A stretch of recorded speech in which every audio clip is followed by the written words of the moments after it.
We have some engineering stress strain data from a tension test on PVC polymer. And you can find this data from the table D3.12 from your book. We know that the specimen had a rectangular cross-section with initial width 12.81 and thickness 3.08 millimeters. After fracture, these dimensions become width 8.91 millimeters and thickness 1.76 millimeters. Furthermore, gauge marks had stretched from 50 millimeters to 77.5 millimeters after fracture, which occurred at a force of 1.319 kilonewtons. Our goal is to determine the elastic modulus, yield strength, ultimate tensile strength, percent elongation, and percent reduction in area. Let's start with the elastic modulus. We know that the Young's modulus is equal to stress over strain. In this case, to calculate the elastic modulus, we will choose 2 points. Let's say that we chose A and B as points.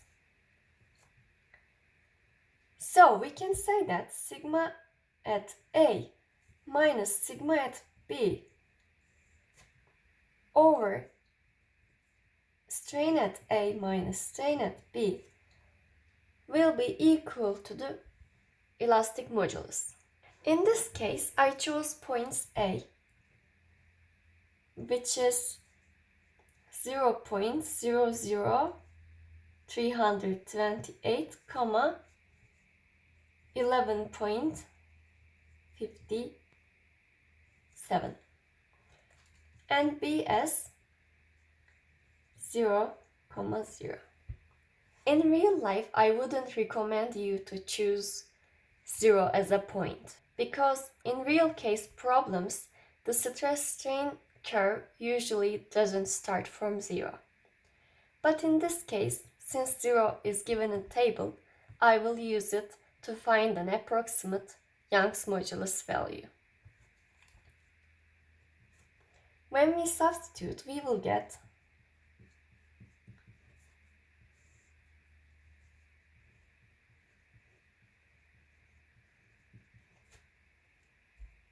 and this will be 3527.44 MPa. Now let's move to yield strength. Yield strength will be the value where the curve makes the peak and then decrease again. And it is the point where stress is 55.9 MPa.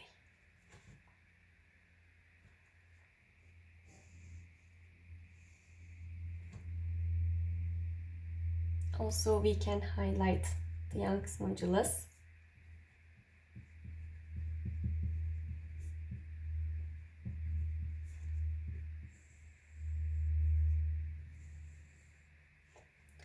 So we can move to ultimate tensile strength. Ultimate tensile strength will be the maximum stress value in the plot, and it is again 55.9 MPa.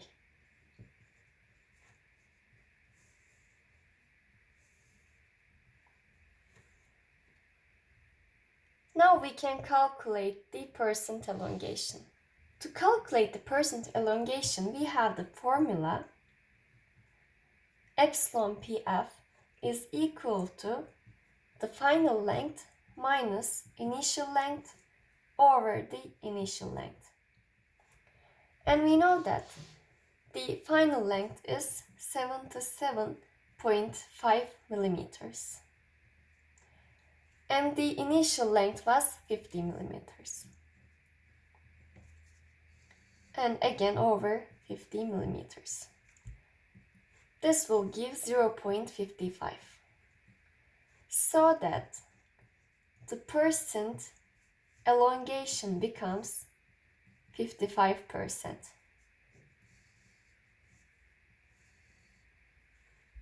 We find the percent reduction in area in a similar way.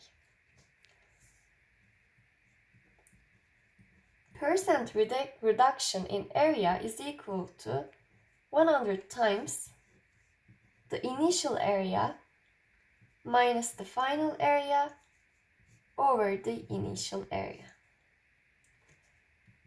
Since we know the width and the thickness, we can easily calculate the areas.